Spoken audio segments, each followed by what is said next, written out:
eu ficava impaciente, eu não conseguia ter um nível de concentração maior. Ô, Tite, sabe o que eu estou vendo, Kleber? Sabe o que eu estou sentindo aqui?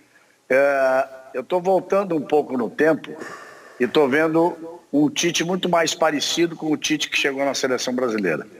As pessoas que estão em casa, e nem todos que trabalham com futebol, mas o Casa estava lá a meu lado, o Losetti estava lá ao meu lado, na estreia do Tite no jogo lá no Equador, uma situação difícil, a situação brasileira estava numa posição muito desconfortável, né, Tite? Na classificação, eu já não me lembro mais, na época eu sabia, tinha feito a lição de casa direitinho.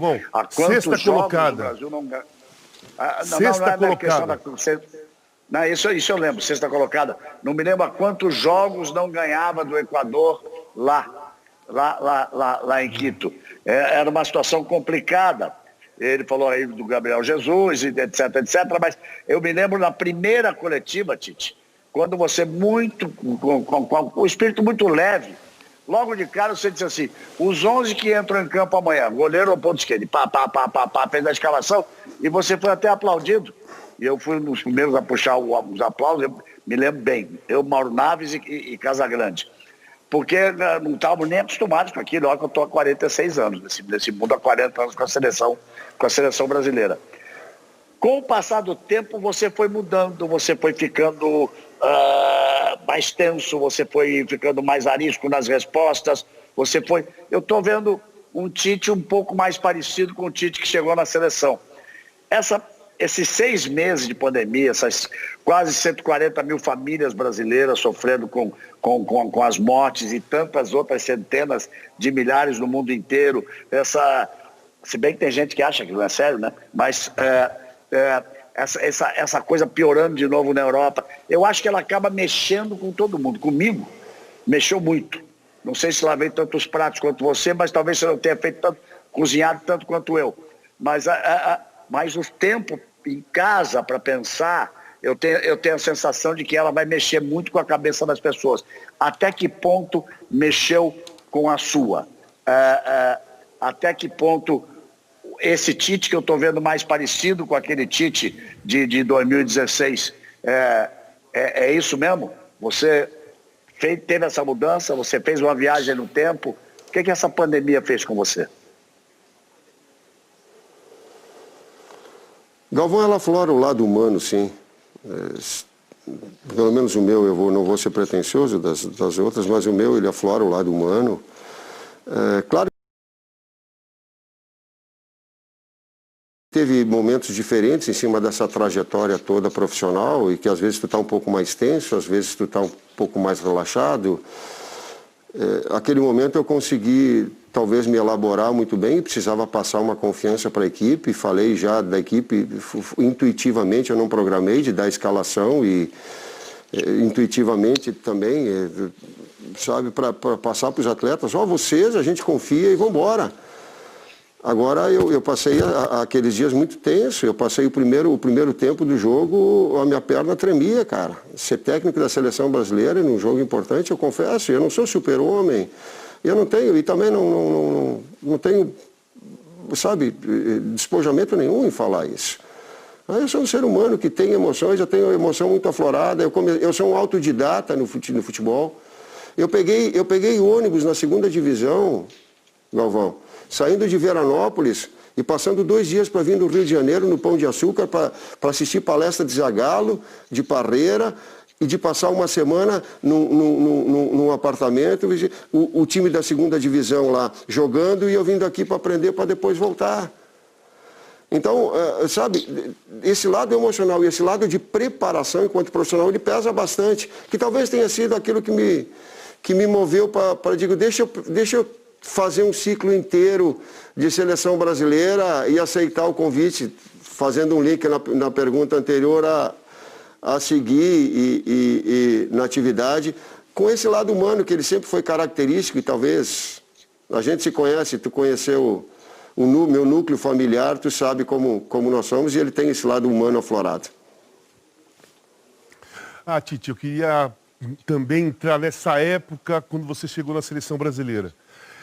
Aquele momento a seleção estava em 6º lugar, todo mundo muito assustado, não só pela colocação ruim, e pelo caso do futebol que estava apresentando. Naquele momento, as pessoas estavam começando a ficar assustadas que poderia, pela primeira vez, a seleção ir para a Copa do Mundo. E na primeira partida, até o final das eliminatórias, o futebol foi excelente, foi um espetáculo. Assim, você se transformou numa unanimidade naquele período todo, ninguém criticou, nem tinha como criticar. Aquela seleção naquele momento foi espetacular. A minha pergunta é a seguinte, depois que acabaram essas eliminatórias, começaram depois os amistosos para a Copa do Mundo, a seleção não teve nenhuma vez mais uma sequência de jogos tão bons como ela teve nas eliminatórias. Você tem alguma explicação para isso? Se existe explicação, né? Porque futebol... Você diz incluindo o jogo amistoso e o jogo para valer da Copa. Não, até depois, todos, a sequência depois das eliminatórias, não teve uma sequência longa, tão boa como teve do Equador até o final das eliminatórias. A seleção jogou muitas vezes desse jeito, bem também. Mas eu estou falando assim, uma sequência, vários jogos seguidos. Tem alguma explicação para isso? Você tem uma ideia o que acontece, o que aconteceu? Porque futebol é assim, você sabe, às vezes não tem coisa que dá para explicar, né? Casa, eu tenho algumas coisas. Primeiro, ela tem uma série de fatores, ela é multifatorial. O Fábio Macerizer gosta de falar assim, mas a gente tem que analisar o contexto. Um dos aspectos é o seguinte, tu coloca a mão e, por vezes, em cima de uma estrutura já montada, tu consegue ajustar uma equipe rapidamente, mas esse não é o normal, não é o que normalmente acontece. Eu digo assim que aquilo que aconteceu aquele ajuste, a equipe jogando daquela forma, foi um ponto fora da curva. Porque normalmente há uma montagem de uma equipe para que ela atinja aquele nível. E ela fez 12 jogos, ela ganhou 10. E jogando, para mim, sim, a melhor versão da seleção brasileira, para mim, foi sim esses 12 jogos da eliminatória. Associados a isso, a gente pode analisar o seguinte, o quê? Nessa etapa, nós tínhamos os atletas em grandes momentos nos seus clubes.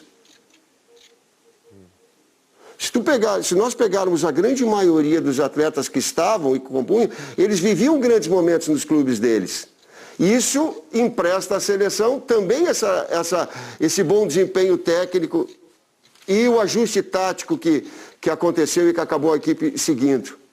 Um outro detalhe, a lesão do Renato Augusto e a não sequência, ela mexeu na estrutura do meio-campo, que hoje, para a função dele, a gente está com Bruno Guimarães, está com o Arthur, e com jogadores que tu tem com Douglas Luiz, com jogadores que tu possa exercer essa função para dar uma liberdade maior para o Neymar, para não ter a recomposição, para deixar ele um pouco mais solto ou outro jogador do setor.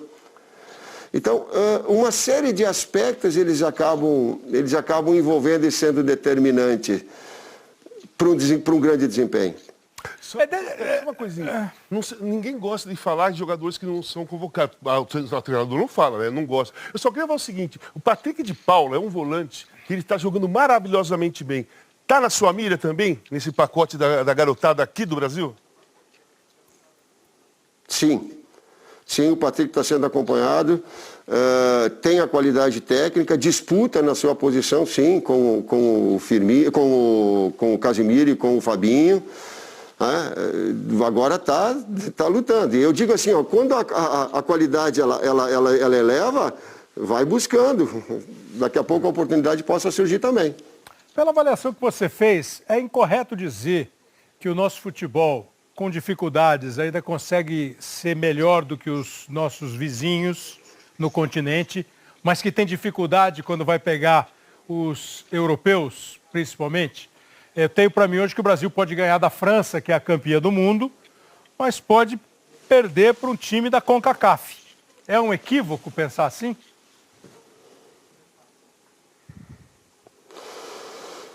Uma coisa que eu aprendi que seleção é muito o momento em que tu possa organizar as tuas equipes, mas dentro de um patamar normal, talvez essa pergunta esteja linkada, Kleber, ao fato de nós jogarmos pouco contra os europeus.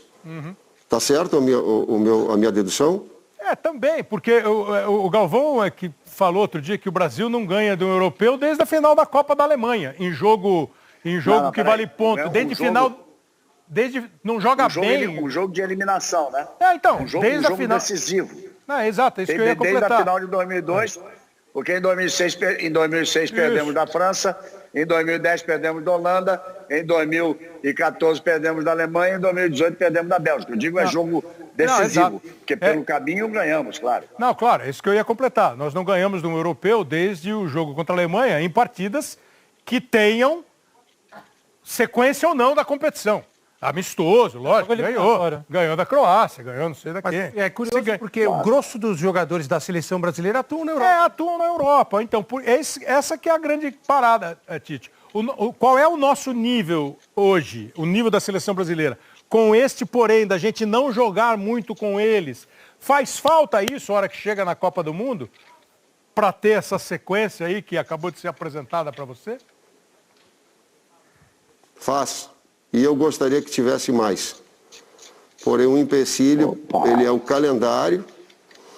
E eu digo assim, que sempre vocês vão ter de mim essa coerência. E essa não vai ter modificação. Não vai ter opinião que vai modificar em relação a isso. Para dizer assim, agora tu não quer. Então, isso vocês podem me cobrar como coerência. Não vai ter mudança de opinião. Eu gostaria sim de jogar contra os europeus. Eu vou dar um exemplo. A Dinamarca, ela foi convidada e a Alemanha foi convidada. Inicialmente a Alemanha aceitou a data, depois protelou e protelou 2 vezes mais.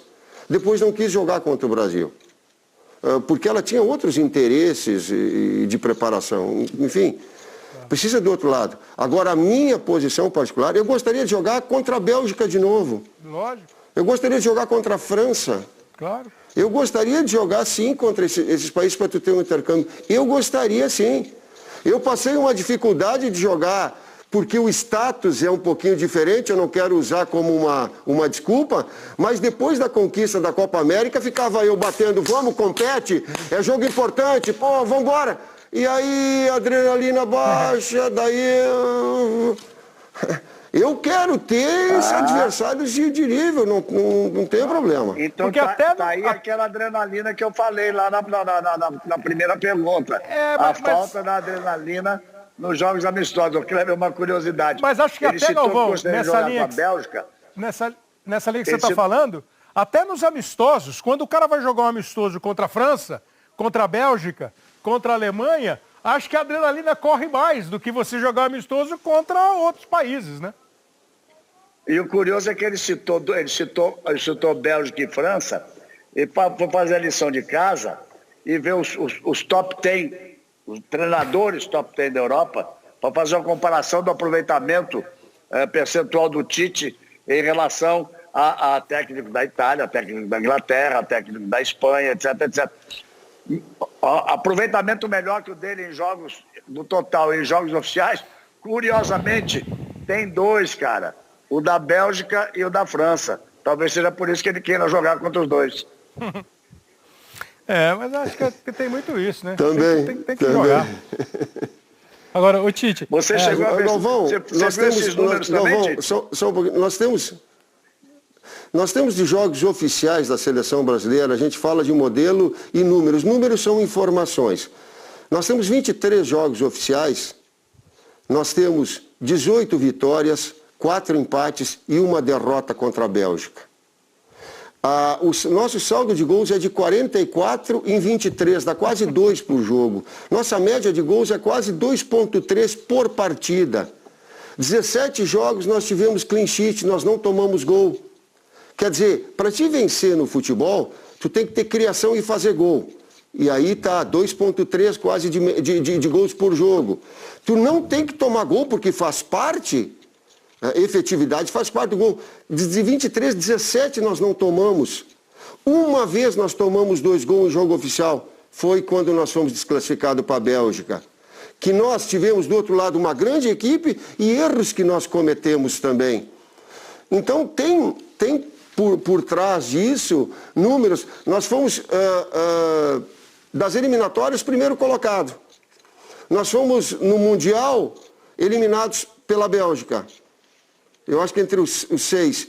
E nós fomos campeões da Copa América. As três competições oficiais, em 2 nós tivemos resultado, numa não. E da Copa América sem o nosso principal jogador.